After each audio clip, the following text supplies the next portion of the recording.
wabarakatuh. Selamat pagi dan salam sehat selalu untuk kita semua.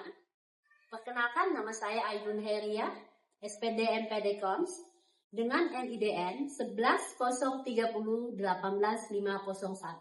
Saya merupakan dosen tetap pada program studi bimbingan dan konseling pada Fakultas Keguruan dan Ilmu Pendidikan Universitas Islam Kalimantan Muhammad Arsyad Al-Banjari, Banjarmasin. Video ini saya buat untuk memenuhi salah satu persyaratan sertifikasi dosen pada tahun 2026 dalam penyusunan dokumen pernyataan diri dosen dalam unjuk kerja Tridharma Perguruan Tinggi atau PDD UKT PT bidang pengajaran. Adapun CPR dari mata kuliah ini adalah yang pertama, menunjukkan sikap bertanggung jawab atas pekerjaan di bidang bimbingan dan konseling dengan menguasai keterampilan dasar konseling yang menjadi landasan dalam pelaksanaan konseling. Kedua, memiliki kesadaran untuk meningkatkan keterampilan dasar konseling pada melalui pelatihan dan pengalaman praksis.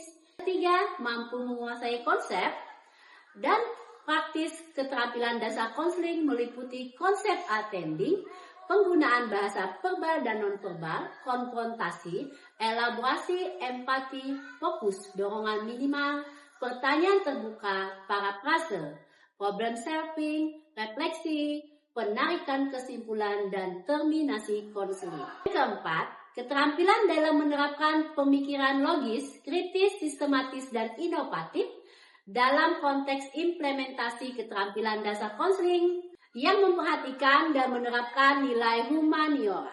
Kelima, terampil dalam menegosiasikan implikasi keterampilan dasar konseling dalam melakukan konseling individual melalui praktek di laboratorium bimbingan dan konseling. Deskripsi mata kuliah pada mikrokonseling ialah mata kuliah ini mempelajari tentang keterampilan dasar konseling secara teoritis dan yang meliputi keterampilan attending, penggunaan bahasa verbal dan nonverbal, konfrontasi, elaborasi, empati, fokus, dorongan minimal, pertanyaan terbuka, parafrase, problem solving, refleksi, penarikan kesimpulan, dan terminasi konseling. Adapun materi pada mata kuliah ini, materi pertama, perilaku komunikasi verbal dan nonverbal. Kedua, komunikasi, konseling, dan keterampilan mikrokonseling. Ketiga, integrasi dan simulasi keterampilan attending. Keempat, interaksi dan simulasi keterampilan empati. Kelima, integrasi dan simulasi keterampilan eksplorasi.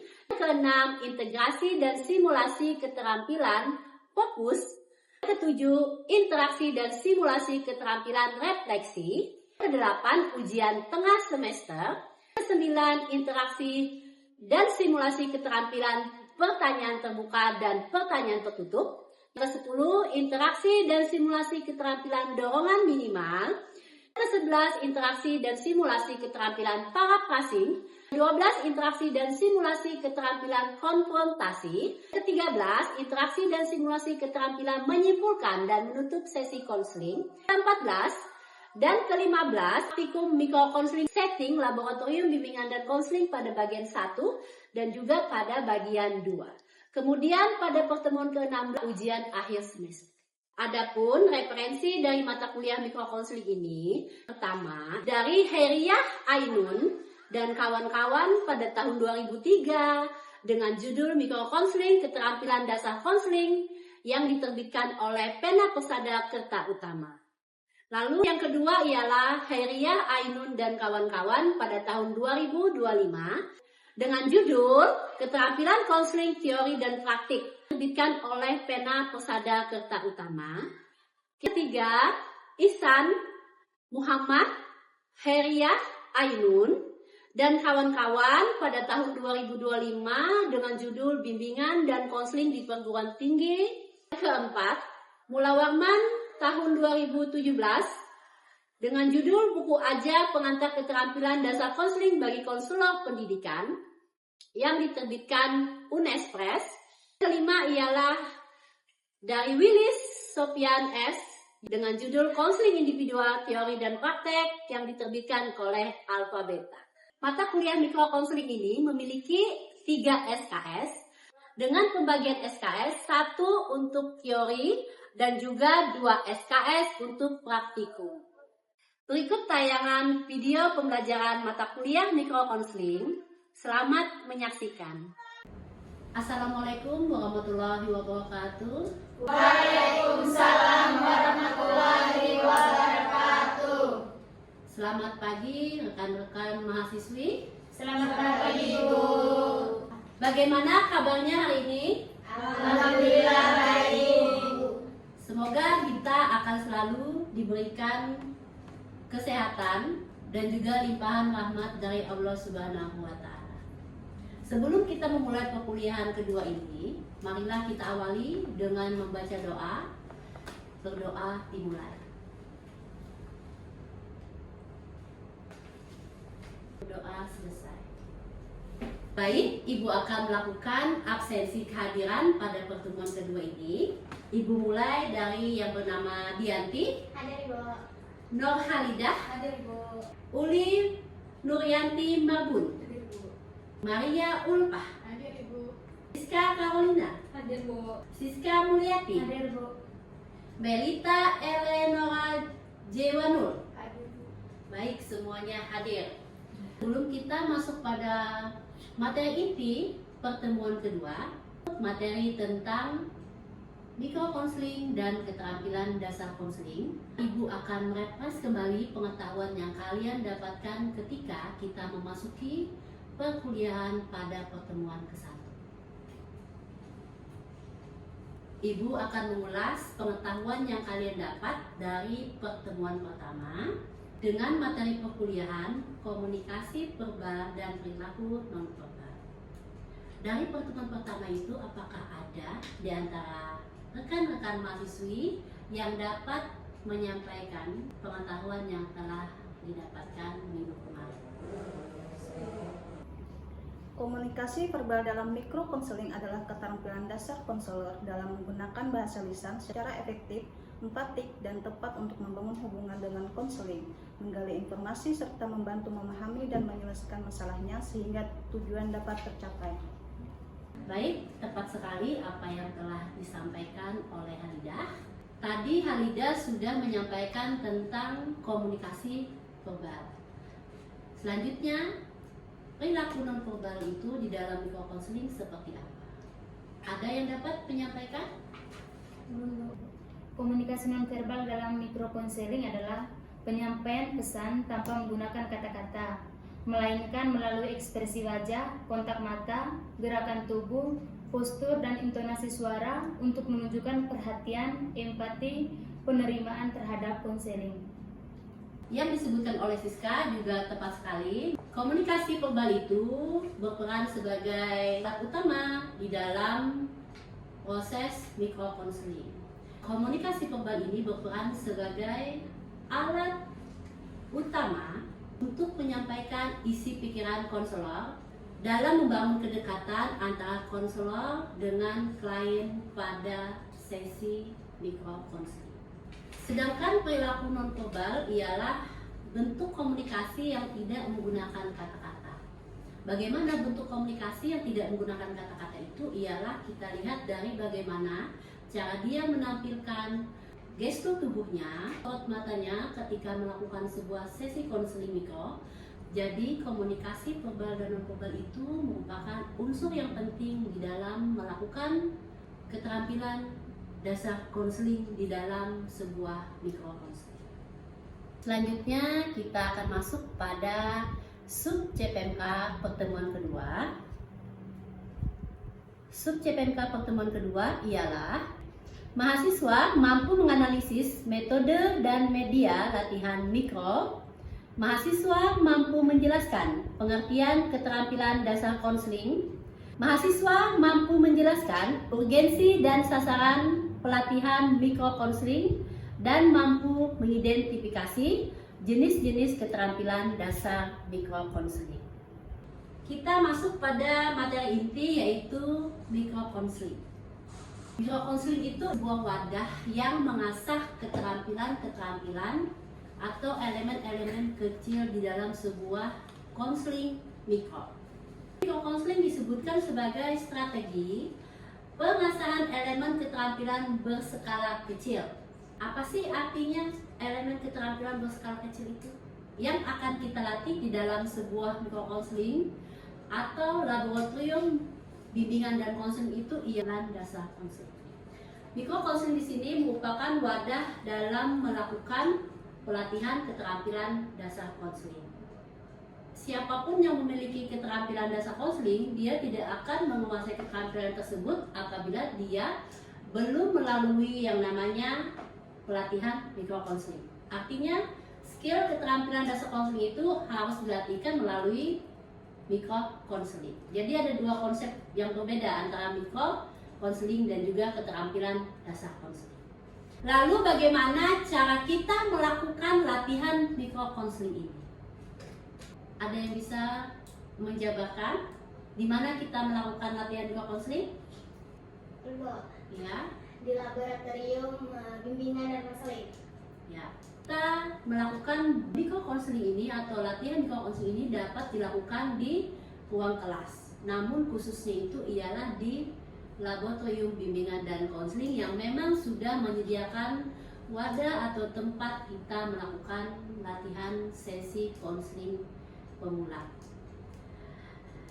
Selanjutnya ada metode latihan mikrokonseling yang kedua, itu ialah demonstrasi. Demonstrasi ini dipimpin langsung oleh yang ahli di dalam bidang tersebut. Nah, di sini Ibu nanti yang akan melakukan pemimpinan untuk demonstrasi ini terkait dengan keterampilan apa yang akan kita lakukan dan apa yang akan kita praktekkan. Setelah kalian mendapatkan materi tentang instruksi dan juga demonstrasi, maka rekan-rekan mahasiswi Ibu akan melakukan praktik langsung secara berpasangan. Kita akan melakukan metode yang ketiga, itu ialah yang namanya role play. Peserta berperan di dalam sesi latihan mikrokonseling. Kalian akan melatih diri kalian dalam bagaimana melakukan keterampilan attending, bagaimana melakukan keterampilan empati, bagaimana melakukan keterampilan paraphrasing, bagaimana memfokuskan diri di dalam sebuah sesi konseling kecil, lalu bagaimana bertanya terbuka serta bertanya tertutup di dalam sebuah sesi konseling kecil, lalu bagaimana membangun hubungan di dalam konseling dan juga bagaimana menutup sesi konseling kecil ini. Nah, nanti kita akan melakukan hal itu di dalam sebuah latihan mikrokonseling.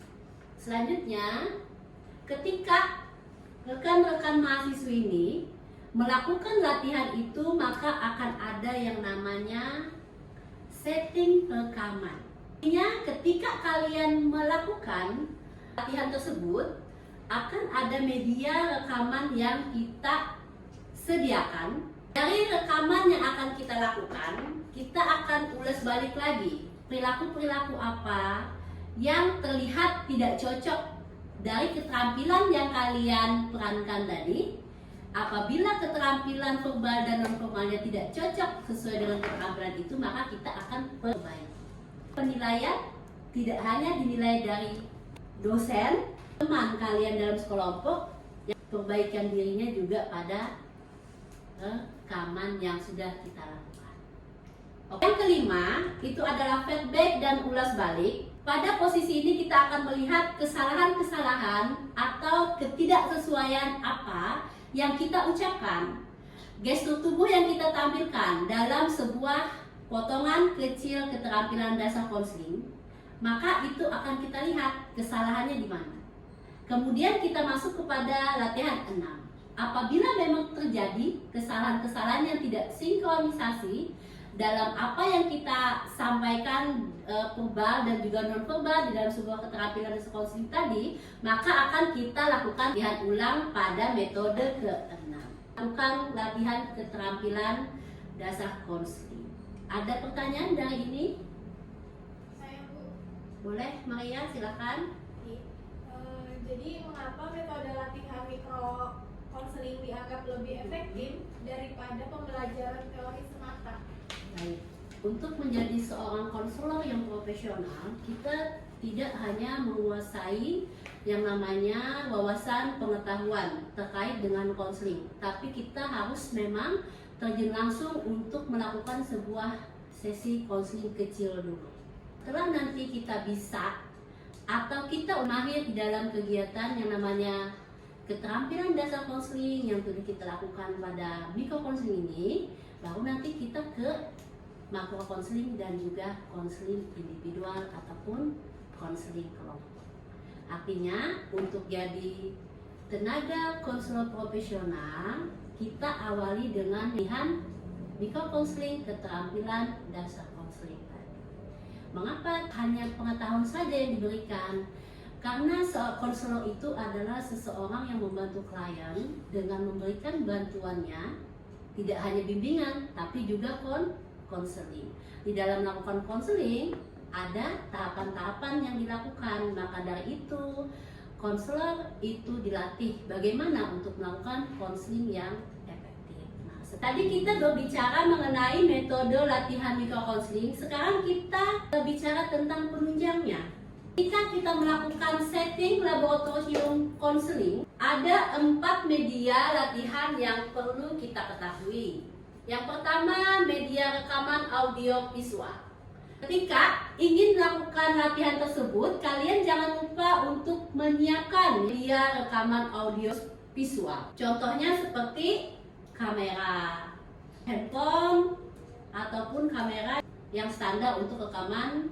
Lalu selanjutnya kalian sediakan juga tripod untuk memudahkan pada saat pengambilan video tersebut, tidak lagi menggunakan atau ditunggu. Jadi dia bisa secara otomatis mengambil video ketika kalian latihan. Kedua, tentunya di dalam melakukan pelatihan itu harus tersedia yang uang. Nah, uang itu bisa kita siasati apabila tidak mempunyai laboratorium bimbingan dan konseling, maka bisa diganti dengan uang perkuliahan. Namun, sangat disarankan kegiatan ini dilakukan di dalam sebuah setting laboratorium bimbingan dan konseling. Ketiga, adanya media cetak atau instrumentasi untuk evaluasi. Jadi ketika melakukan pelatihan mikro konseling ini, kalian sebagai observer, ingat di dalam kelompok nanti ada 1 orang yang menjadi observer yang melihat bagaimana temannya melakukan sesi konseling ini yang berperan sebagai konselor dan konseli. Nanti dia akan pegang instrumen untuk simulasi mikro konseling. Nah, ini nanti yang akan mengukur bagaimana sih pengetahuan dan keterampilan kalian dalam melakukan mikro konseling tadi. Tempat tambahan untuk media digital, contohnya seperti apabila mahasiswa terkait tugas-tugas yang diberikan tidak mencukupi waktu dalam kita komunikasi di kelas.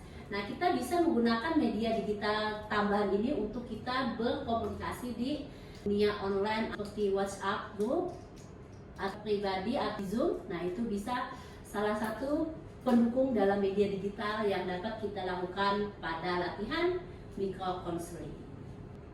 Selanjutnya kita masuk kepada lembar observasi dan lembar evaluasi, di mana kalian melakukan praktikum keterampilan dasar konseling di dalam sebuah latihan mikro konseling tadi. Pertama, kita lihat dengan keterampilan attendingnya, bagaimana kemampuannya dalam menyiapkan dirinya menerima konseling secara terbuka, menyiapkan diri konselor tadi membangun hubungan dengan konseling, lalu bagaimana dia melakukan nonverbal, bagaimana pandangan matanya, bagaimana gestur tubuhnya, perilaku komunikasi verbalnya juga kita lihat pada keterampilan membina hubungan atau attending. Pertanyaan terbuka dan juga pada pertanyaan tertutup.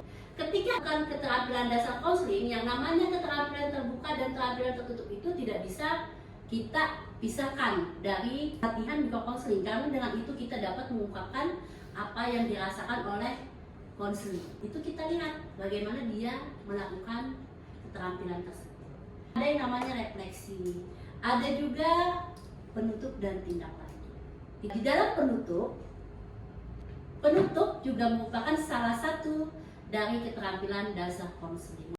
Jadi penilaian ini ada 1, 2, 3, dan 4. Di mana yang 1 ialah kurang, 2 cukup, 3 baik, dan 4 sangat baik. Nanti akan dilakukan penilaian oleh teman kalian yang ada di dalam sebuah kelompok.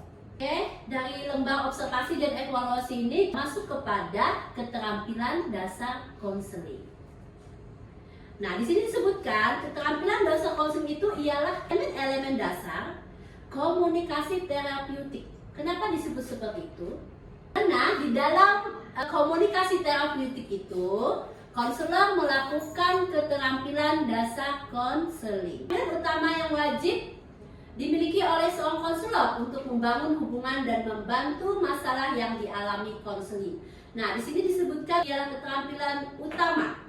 Nah, jadi seorang konselor itu harus memiliki keterampilan dasar konseling, di mana sebagai seorang konselor, apabila dia tidak melewati masa pelatihan mikro, mungkin dia tidak akan bisa melakukan sebuah sesi konseling. Masuk kepada urgensi dan sasaran pelatihan keterampilan mikro konseling. Munculnya urgensi pelatihan keterampilan dasar konseling ini muncul akibat adanya permasalahan psikologis yang dimiliki oleh individu, baik itu di sekolah ataupun di masyarakat, sehingga keterampilan dasar mikrokonseling ini dilatihkan kepada konselor sebaya, kepada mahasiswa, kepada konselor pemula ataupun guru bimbingan dan konseling, serta praktisi konseling di sekolah.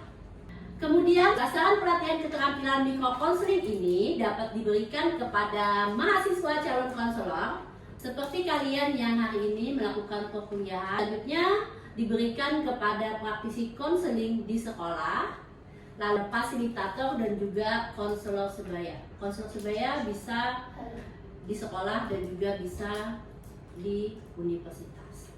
Selanjutnya ini adalah macam-macam keterampilan dasar konseling. Ada banyak sekali keterampilan dasar, di mana setiap keterampilan dasar ini ialah elemen-elemen kecil di dalam sebuah keterampilan yang akan kita latih kepada mikro konseling. Pertama, itu ada attending.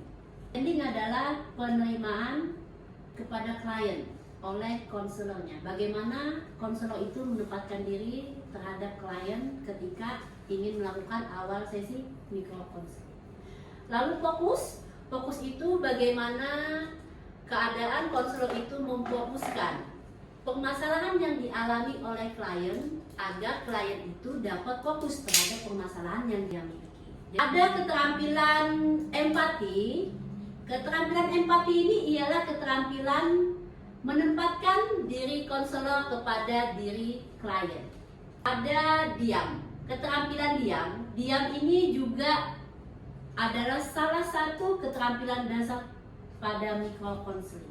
Ketika dia melakukan keterampilan itu, dia akan menjeda sedikit untuk berpikir apa yang akan dia sampaikan kepada klien atau pertanyaan apa yang akan saya berikan kepada klien. Lalu eksplorasi ini ada juga beberapa eksplorasi, menyimpulkan dan menutup sesi konseling juga ada bagaimana keterampilannya. Itu juga ada di dalam keterampilan dasar konseling. Ini kita akan step by step mempelajarinya pada tahap mikro konseling. Selanjutnya kita masuk kepada contoh. Contoh penggalan dari pembatin keterampilan mikro konseling. Artinya ini ialah sebuah percakapan pembatin yang di dalam mikro konseling kita melakukan sebuah sesi konseling kecil. Ketika melakukan keterampilan anteling, postur tubuh kita atau gestur tubuh kita sebagai konselor, kita harus menghadap ke klien kita. Ini adalah contoh attending yang baik. Seorang konselor yang melakukan attending baik atau keterampilan dasar attending yang baik, dia harus menghadap kepada kliennya dengan sepenuh hati. Ini ada percakapan konselor yang menyebut, "Halo Andi, silakan duduk.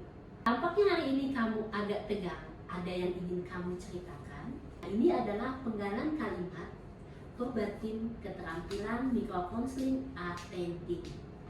Ketika menyampaikan, gunakan bahasa yang lembut. Selanjutnya, ini ada batin dari klien kita. Andi menyebutkan, betul Bu, takutnya nanti saya salah ngomong. Terus ditertawakan sama teman-teman sekelas. Lalu konselor menjawab, takut diejek atau ditertawakan. Kalau membuat kesalahan ya bisa diceritakan lebih lanjut. Apa yang biasanya paling mengkhawatirkan buatmu saat berdiri di depan mereka? Nah, ini contoh keterampilan merefleksi perasaan dan juga pertanyaan terbuka. Nah, di sini apa yang biasanya paling mengkhawatirkan buatmu saat berdiri di depan mereka? Itu adalah pertanyaan terbuka. Lalu, takut diejek atau ditertawakan kalau membuat kesalahan ya. Nah, itu adalah merefleksi perasaan. Perasaan yang pernah dicurahkan oleh si Andi direfleksikan kembali oleh si konselor. Nah, ini nanti yang akan kita latih pada sesi minggu ketiga. Tapi latihan kita akan bertahap. Kita mulai dari atendi, ada empati. Setiap sesi latihan itu nanti per keterampilan. Selanjutnya kita masuk pada evaluasi pengetahuan. Apa yang telah kita bahas ini, Ibu akan menanyakan bagaimana melakukan latihan mikrokonseling. Saya Bu, latihan mikrokonseling dilakukan dengan mengikuti 6 langkah. Yang pertama, memahami teori dasar. Yang kedua, mengamati contoh dari ahli. Yang ketiga, melakukan simulasi. Yang keempat, merekam sesi praktik. Yang keenam, evaluasi hasil rekaman. Baik, itu adalah merupakan latihan dalam mikrokonseling. Lalu apa itu keterampilan dasar konseling? Ya, Keterampilan dasar konseling adalah kemampuan atau teknik dasar yang digunakan konselor untuk membangun hubungan yang efektif, memahami masalah konseling, dan membantu konseling mencapai tujuan konseling. Ya, tepat sekali. Baik, selanjutnya kita masuk pada sesi tugas. Tugas minggu depan harus dikumpulkan. Tugas ini adalah tugas kelompok ya. Tugas kelompok. Yang pertama deskripsinya ialah buatlah kelompok kecil terdiri dari 3 mahasiswa. Buatlah rancangan penanganan masalah individu atau mikrokonseling. Kalian akan membuat sebuah masalah yang kalian rancang di dalam sebuah kelompok tadi. Lalu buatlah naskah dialog. Dari permasalahan tadi kalian buatkan perbatin atau naskah mikrokonselingnya. Untuk tugas ini Ibu sudah mengelompokkan. Ibu mulai dari absensi 1, 2, 3 itu adalah kelompok 1. Kemudian pada kelompok 2 absensinya pada nomor 4, 5, dan 6. Pada kelompok 3 kita ambil pada penomoran absensi 7, 8, dan 9. Tugas ini diwajibkan kalian kumpul minggu depan, karena minggu depan kita akan membahas pertemuan ketiga. Baik, Ibu ucapkan terima kasih pada pertemuan kedua ini. Minggu depan kita akan ketemu lagi pada pertemuan ketiga, yaitu dengan materi integrasi dan simulasi keterampilan atendik. Oke, kita ucapkan alhamdulillah. Alhamdulillah, pertemuan kedua ini telah selesai kita laksanakan.